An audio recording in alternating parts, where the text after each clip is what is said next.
Are you the parent or caregiver of a toddler, maybe a little one who's just turned 2 or is approaching 2.5, and you're worried about the clarity of their sounds or how clear their speech is? Well, you've come to the right place to ask that question. Hi, my name is Amini. I'm a speech and language pathologist with several years of experience working with children and their parents to maximize speech and language development. I have my own practice, Smarter Speech, in the Bay Area, where I do the same. And my mission with this channel is to empower parents and caregivers, especially those with children who are under the age of 5, because this is when speech and language are developing so rapidly. And just little changes that you make in the way you talk and play can have huge repercussions, not just for speech and language development down the line, but also for overall learning down the line as well. So without further ado, let's get into it. How do you make your child sound clearer? I've done another video on this where I talked about the importance of CV words. And so you can check that out, but this is a continuation of that series. And what I'm going to talk about here is 2-word utterances. So when a child has turned 2, normally this is when they start to put whatever 50+ word vocabulary that they have together into phrases.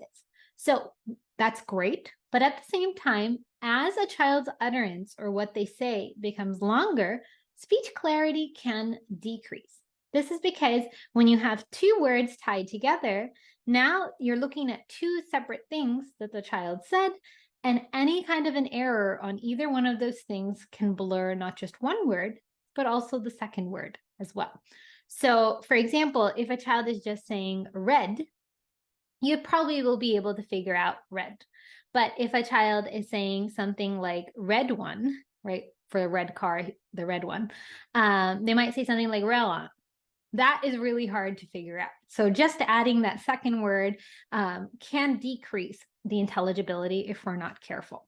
So 3 things that I would recommend to do is, first of all, model to your child how to make 2-word utterances clearly. What this means is, for 10 or 15 minutes a day, as you play with your child, just use mostly 2 words and separate out those words, pause between them just a tiny bit so that your child can see and have a model on how to say 2 words clearly. So, for example, if you guys are playing with a tea set, you've got your teapot and you've got your cup. So maybe if I want to say something like, oh, let's put the tea in, instead of let's put the tea in, that's a lot of words, they're kind of blurred together.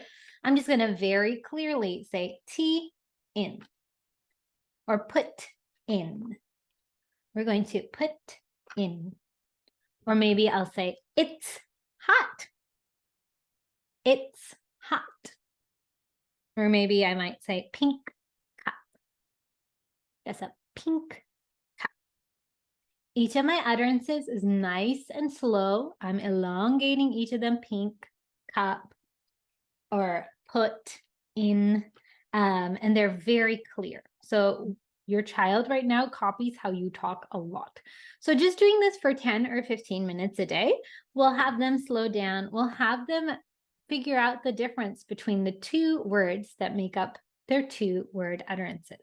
So really make sure that you're emphasizing 2-word utterances in 10 to 15 minutes a day. You can set a timer if you need. My second tip is to alternate which sounds you emphasize. So the second tip is to emphasize all of the sounds at the beginning of words.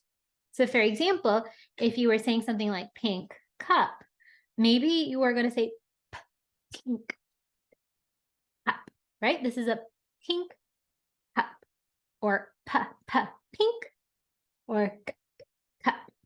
So here what I did was I either kind of added a pop to the consonant, so pink and cup, so I could really emphasize the way I was making the sound, or I just repeated the initial sound like pink or cup to really just bring that attention to how I made the beginning sound. Either of them are fine. I find the more natural one is just a pop. So pink cup. Just hold it out for a second, add that burst of air, and just do it once in a while in that 10 to 15-minute period. Your child will notice, and they might even try to copy the way that you said the sound. So same thing with pink. Pink heart, for example, you could say something like pink and then heart. That's a heart.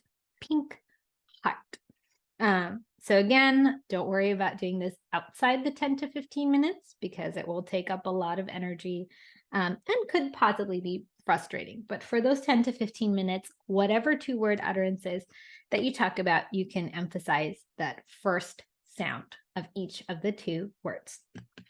My next tip is, say you emphasize the first sound on Monday, Wednesday, and Friday, is to emphasize the ending sound on alternate days. So you can talk about the end sound or emphasize the end sound on Tuesdays, Thursdays, and Saturdays, for example, and Sunday, take the day off. So that same exact example, if I was going to say put in for the T, now I'm going to emphasize put in. We're going to put in. Oh, here it's in the cup. In the cup. Or in the cup. Cup. So like I mentioned with the initial consonant, it is easier to just hold out and add that little burst on the ending sounds. But if you want, you can always add that t, t, or that p, p once in a while to really show your child what sound it is that you are making. So emphasizing the end sound on alternate days and then emphasizing the beginning sound on alternate days. If you feel like your child is already saying 2 words and now they're on 3-word phrases, that's awesome. 3-word phrases or sentences is great. The same exact philosophy applies. And the danger with 3 words is that the intelligibility goes down even more if those consonants are not emphasized. So for 3 words, for example, put T in, you could either do put T in or put T in, whichever one, making sure that the emphasis of the consonants isn't sacrificed just because there are more words and each of those words are separate units that are at least a little bit split apart. So those are our 3 tips. The first one, really emphasize your 2-word, maybe 3-word utterances in play for 10 to 15 minutes a day, so your child has a good model of how to say multiple words at once clearly. Second, take some days to emphasize initial consonants. Third, take some days to emphasize final consonants. A lot of this is mainly you talking. That's because at this age, telling a child to repeat a sound is not going to go well. So one of the best ways that you can train them is just by focusing on what you say instead of what your child says. And if you do this for some weeks, hopefully you do see your child starting to repeat or at least notice what you're doing for the 10 to 15 minutes a day that you set aside. So some important disclaimers.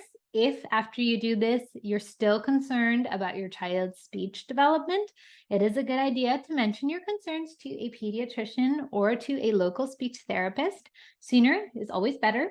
And this is obviously not a substitute for speech therapy. It's just a general tip to try at home. If you want some more resources to help you with your toddler's speech development, check out the links in the description box below. There's a link to sign up to our mailing list where you get a free speech and language tip every month that's themed to the month. There's also a link to our toddler's speech ebook, a parent education course on speech sound development, and there's a link to some of the toys that I worked with here. Alrighty, so thank you so much for watching. And if you like this video, please subscribe. Happy talking.